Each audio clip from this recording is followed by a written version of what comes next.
Muy buenos días, estimados amigos. En esta oportunidad quiero responder una pregunta que muchos de nosotros nos hemos estado haciendo acerca de la pandemia que estamos viviendo todos.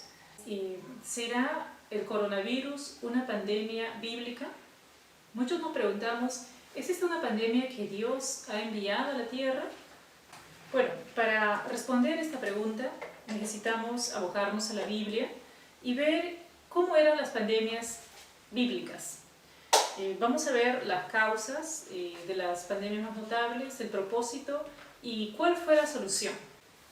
En primer lugar, vemos una pandemia que fue muy notable acerca de la muerte de los primogénitos.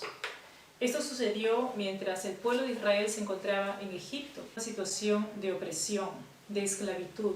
Egipto había subyugado a esta nación durante muchos años, siglos. Dios quería librar a su pueblo.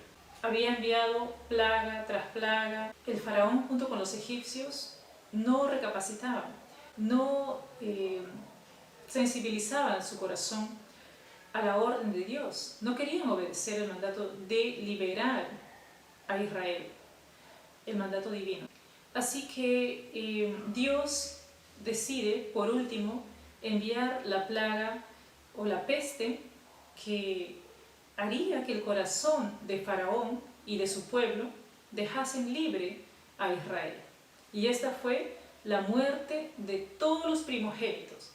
Tal como dice en el libro de Éxodo, capítulo 11, versículo 4 al 6. Dice: Dijo pues Moisés: Jehová ha dicho así: a la medianoche yo saldré por medio de Egipto, y morirá todo primogénito en tierra de Egipto, desde el primogénito de Faraón que se sienta en su trono, hasta el primogénito de la sierva que está tras el molino, y todo primogénito de las bestias.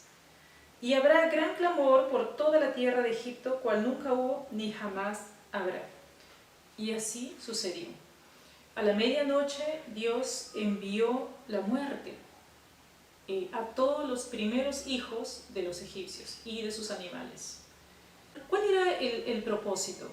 El propósito era hacer justicia primeramente.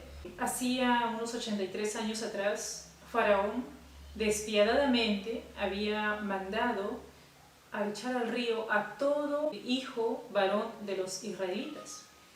Fue una orden cruel, una orden despiadada. Hubo una gran matanza y un gran llanto de los israelitas al no poder hacer nada para evitar que sus pequeños fueran ahogados en el río. Entonces era una cuestión también de justicia de parte de Dios. Dios no podía dejar pasar ese crimen impunemente. Dios tenía que hacer justicia y tenía que castigar al malvado. Luego, en Éxodo 12:12 vemos el segundo propósito. Pues yo pasaré aquella noche por la tierra de Egipto, está hablando Dios, y heriré a todo primogénito en la tierra de Egipto, así de los hombres como de las bestias. Ejecutaré mis juicios en todos los dioses de Egipto, yo Jehová.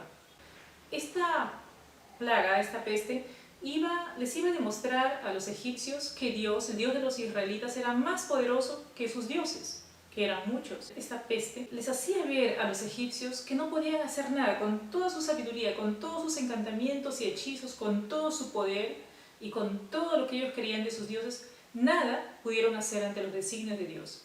Entonces, esta plaga les hizo ver a los egipcios que el Dios de Israel era el verdadero Dios.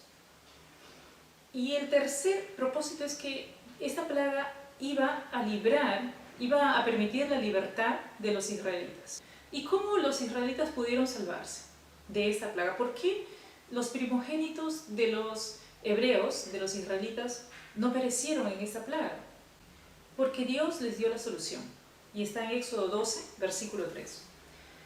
Hablad a toda la congregación de Israel diciendo: en el 10 de este mes, tómese cada uno un cordero según las familias de los padres, un cordero por familia.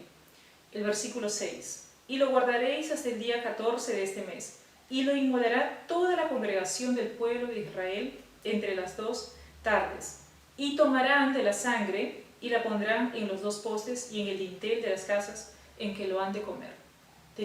toda la familia, tenían que estar juntos esa noche, inmolar o sacrificar un cordero que tenía que ser perfecto, tenía unas características especiales, tenía que ser sin defecto, y su sangre tenían que poner en el dintel y en los dos postes, ¿no? Los israelitas tenían que confiar en que ese sacrificio y esa sangre los iba a salvar de la muerte. Este es un mensaje simbólico acerca de la obra que Cristo iba a hacer por toda la humanidad. Para que nosotros podamos salvarnos de la muerte espiritual, tenemos que confiar en el sacrificio y en la sangre de Cristo, en que Él dio su vida por nosotros, para salvarnos de la condenación del pecado. Entonces, esta plaga tenía un mensaje espiritual. Esta plaga permitía que tanto los israelitas como los egipcios pudieran mirar a Dios. Los unos pudieran reconocer que Dios, el Dios de Israel, era el verdadero Dios, y los otros tenían que confiar en que la palabra que Dios había dado, si seguían al pie de la letra esa palabra, eso les iba a salvar. Tenían que tener fe en la palabra de Dios.